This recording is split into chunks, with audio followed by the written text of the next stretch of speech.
I think the one big thing Australians need to know about our defence and security is that the world is moving from a period of disguised competition to a time where we see the major powers getting ready for conflict. Just in the last few months, we've seen Japan double its defence spending. We've seen the United States, with agreements in the Philippines, start to move military forces back into the region. China is a country which outwardly can look strong, but inwardly is driven by a sense of its own weakness.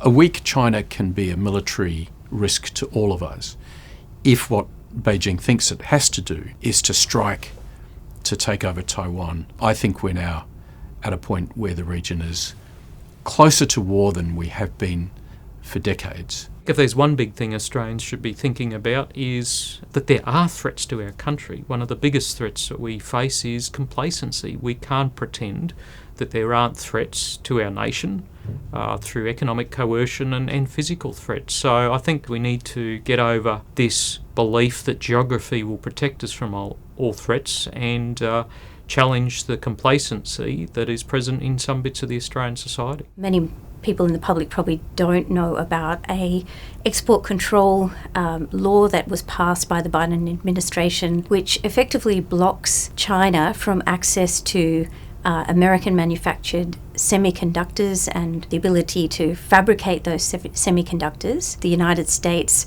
has used its diplomacy to get other parts of that critical supply chain, the Netherlands, Japan, and probably Belgium and Taiwan, to join in. So this will have a really deep effect on not only China's military capabilities, which use semiconductors and processing, but also will mean that it's a kind of act of economic warfare. China won't be able to dominate the most important and high-tech sectors of the world economy as it had hoped to do.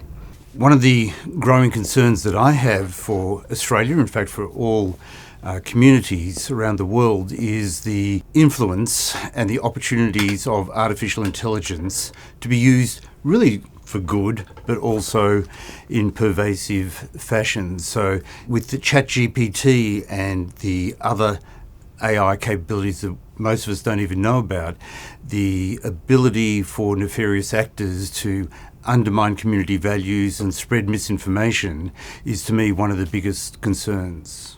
In strategic terms, we have to think about big rocks and shifting sands.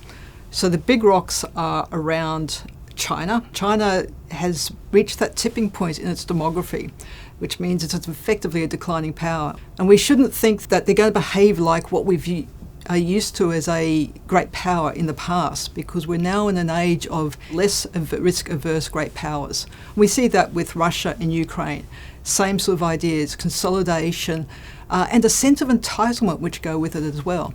And then there's shifting sands. So this is all the democratization of technology, what we're seeing in cyber, the empowerment of small actors, which are often outside the ken of governments and governments' intelligence organisations and the people they talk to. Typically, governments are very used to talking to other governments. They're not as good as seeing those outliers, the small things that can have, in a disrupted but highly interconnected system, amplified effect. And so that's what I mean by the shifting sands. So we need to account and have the strategic weight to account for the big rocks, but we need the adaptability and the flexibility and the vision about where we want to be, the vision that we want to see once we get through this period of the world we want to live in, to pull that all together.